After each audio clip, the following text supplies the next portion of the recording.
دل کے پھپھولے جل اٹھے سینے کے داغ سے، اس گھر کو آگ لگ گئی گھر کے چراغ سے۔ حکومتوں کو گلہ نہ دو، سیاستدانوں کو گلہ نہ دو، فوج پولیس کو گلے نہ دو، یہ دیکھو ہمیں اور اب کیا کر رہے ہیں۔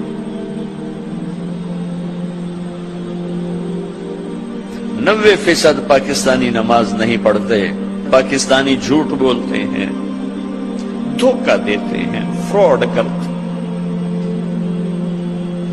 پاکستان، اللہ بخشش فرمائے چودھری رحمت علی کی، کیا خوبصورت نام رکھا تھا، پاک زمین۔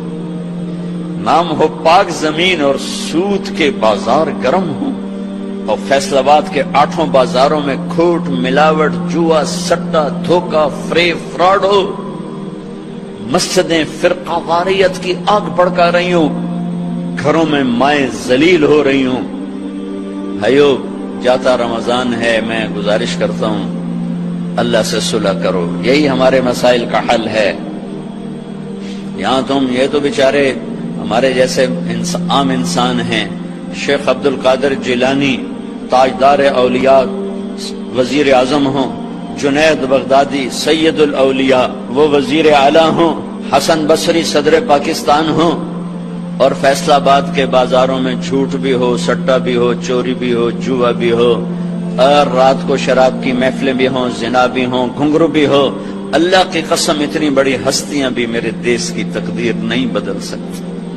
حضرت ام عائشہ نے پوچھا، یا رسول اللہ انہلک وفینا الصالحون، کیا نیک لوگوں کے ہوتے بھی ہم ہلاک ہو جائیں گے؟ قال اذا کثر الخبث، عائشہ جب گناہ زیادہ ہوں گے نیکوں کے بھی نہیں سنی جائے گی۔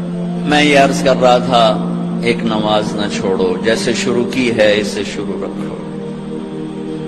ایک اپنے گھروں سے لڑائی جھگڑے نکال دو، نفرت کے بول نکال دو، آپس کی نفرتیں نکال دو، اپنے بازاروں سے جھوٹ نکال دو، سود نکال دو، ترازو کے ناپ تول کی کمی نکال دو، ملاوٹ کھوٹ نکال دو۔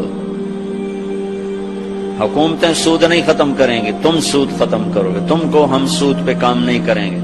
قتیبہ بن بکار رحمت اللہ علیہ ایک بزرگ تھے مصر میں، ملک کافور ایک شیعی بادشاہ تھا، ان کے درس میں آ کے بیٹھا کرتا تھا، ان کا واز سنتا تھا۔ 18 سال ان کی محفل میں حاضر رہا، اور ہر سال 1000 دینار ان کو گفٹ کیا کرتا تھا۔ 1000 دینار، 1000 دینار 2 کروڑ روپیہ بنتا ہے۔ 18 سال ان کو دیتا رہا۔ 19ویں سال ایک غلط فتوے پہ دستخط لینا چاہے۔ ان کی حیثیت بہت بڑی تھی، قتیبہ بن بکار رحمت اللہ علیہ، ان کا فتویٰ چلتا تھا، مصر ان کے حکم کو سامنے رکھ کے چلتا تھا۔ عوام، آج کی عوام تو علماء سے جڑی ہوئی نہیں، عوام کا بھی قصور ہے، علماء کے بھی قصور ہے، انہوں نے منصب کو نہیں پہچانا، انہوں نے علم کو نہیں پہچانا۔ انہوں نے کہا حضرت یہ ایک فتویٰ ہے، اس پہ آپ دستخط فرماتے۔ قتیبہ بن بکار فرمانے لگے، کافور یہ تو غلط ہے، میں کیسے دستخط کروں؟ کہا حضرت کوئی نہیں، سب چلتا ہے، آپ کریں نا۔ میں نہیں کر سکتا، میں نے اپنے لکھے کا اللہ کو جواب دینا ہے۔ ہم تو ہر چیز سے بانجھ ہو گئے نا۔ اس نے کہا حضرت آپ ہمارا ہی کھاتے ہیں اور ہمیں ہی آنکھیں دکھاتے ہیں، آپ میرے 18,000 دینار واپس کریں، ٹھیک ہے، فتویٰ نہ دیں۔ اس کو خیال تھا غریب آدمی، بھوکا آدمی، کہاں ہوں گے اس کے پاس 18,000 دینار جو بھی مجھے واپس کرے گا؟ 36 کروڑ روپے تو آج بڑے سے بڑا تاجر ایک دم واپس نہیں کر سکتا۔ تو کہا میرے پیسے یہاں رکھو یا یہاں دستخط کرو۔ گھر تشریف لے گئے، 18 تھیلیاں، مہر لگی ہوئی، مہر بھی نہیں کھلی، مہر کھول کے ویکھاں تسی ہے کی، سر با مہر اسی طرح مہر لگی ہوئی، 18 کی 18 تھیلیاں لا کر اس کے منہ پہ مار کے کہا میرے ایمان کی اتنی قیمت لگائی،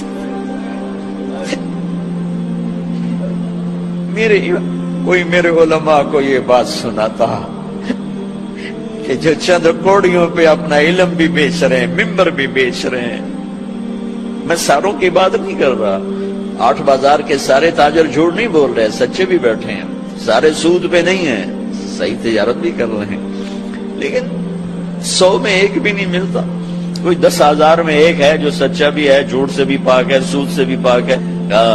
ملک کافور، میرے ایمان کی بس اتنی قیمت لگائی تھی، اے لے اٹھ جا میری مجلس سے۔ کبھی یہ امت زندہ تھی، کبھی اللہ سے بڑی گاڑھی یاری تھی، اب تو مدت ہوئی ہے یار کو مہما کیے ہوئے۔